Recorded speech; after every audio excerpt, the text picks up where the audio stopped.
Hello friends, welcome to Vijaya creation. நம்ம இன்றைக்கி என்ன பார்க்க போகிறோம்னு பார்த்தீங்கன்னா, வறுத்தரைச்ச கடலைக்கறி தான் பார்க்க போகிறோம்.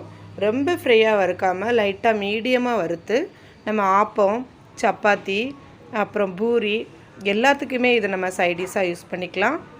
ரொம்ப டேஸ்ட்டாக நல்ல மணமாக கரம் மசாலா மணத்தில் கொத்தமல்லி இலை தூவி அவ்வளோ ஒரு அருமையாக இருக்கும். இந்த மெத்தடில் செஞ்சு பாருங்கள். செஞ்சு பார்த்துட்டு எனக்கு கமெண்ட் பண்ணுங்கள்.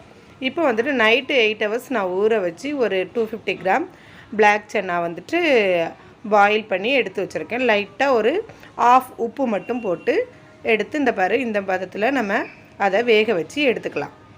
இப்போது நம்ம மசாலா வறுக்கிறதுக்காக ஒரு பேனில் சில்வர் பேன் எடுத்திருக்கேன். அதை டக்குன்னு அது சூடாயிரும்.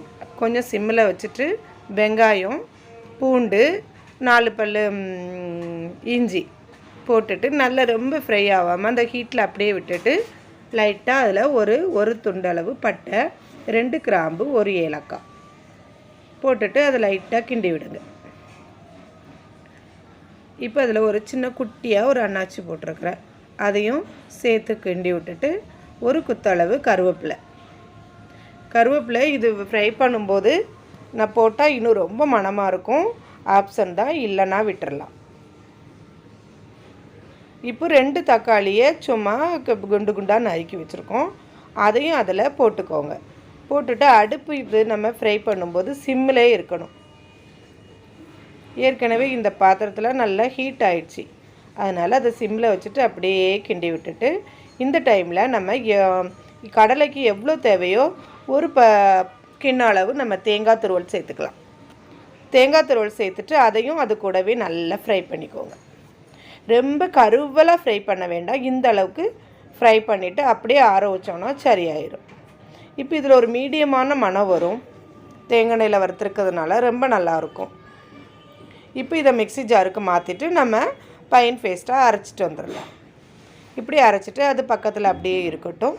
இப்போ நம்ம கடலைக்கறி வைக்கிறதுக்காக ஒரு பேன் எடுத்துட்டு அதில் வந்துட்டு பிரிஞ்சி இலை, பட்டை, கிராம்பு இதையும் நல்லா ஃப்ரை பண்ணிவிட்டு அதில் ஒரு ஆஃப் வெங்காயத்தை கட் பண்ணி அதையும் போட்டுட்டு 2 பச்சை மிளகாய் 2ஆக நொடித்து அதில் போட்டு லைட்டாக ஃப்ரை பண்ணி அது எண்ணெய் ஹீட் ஆகி நல்லா அது ஃப்ரை ஆனதும் நம்ம ஏற்கனவே வறுத்து வச்சுருக்கிற மசாலாவை நம்ம அதில் போட்டு நல்லா கிண்டி விடுங்க. நம்ம வறுக்கும்போது மீடியமாக தான் ஃப்ரை பண்ணியிருக்கிறோம். ஸோ அதில் இன்னும் கொஞ்சம் கூட நம்ம பச்சை வாடையை போக வைக்கிறதுக்காக இந்த ஆயிலில் கொஞ்சம் ஃப்ரை பண்ணிக்கோங்க. இப்போ 1/4 ஸ்பூன் மஞ்சத்தூள், 1.5 ஸ்பூன் அளவு சில்லி பவுடர் போட்டுட்டு அது கூடயே கரம் மசாலாவும் சேர்த்துக்கோங்க.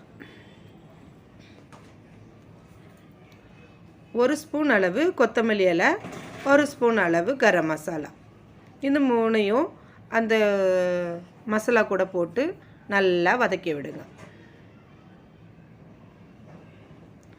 லைட்டாக அடுப்பை சிம்மில் வச்சுட்டு இந்த மாதிரி வதக்கி விட்டு மசாலா அடி பிடிக்கவும் வேண்டாம், கருகவும் வேண்டாம். அவ்வளோ அழகாக இந்த மாதிரி கலரில் வந்ததும் நம்ம வேக வச்சு வச்சுருக்க பிளாக் சன்னாவை அது கூட சேர்த்துக்கலாம். சேர்த்துட்டு நம்ம பாயில் பண்ணி வச்சுருக்கிற மீதி அதோட ஜூஸையும் அதுலேயும் நம்ம சேர்த்துக்கணும். அப்போ தான் அதோட எசன்ஸ் நம்மளுக்கு கிடைக்கும். இப்போ இது நல்லா அடுப்பை கூட்டி வச்சு நல்லா கொதிக்க விடுங்க, கிண்டி விட்டு.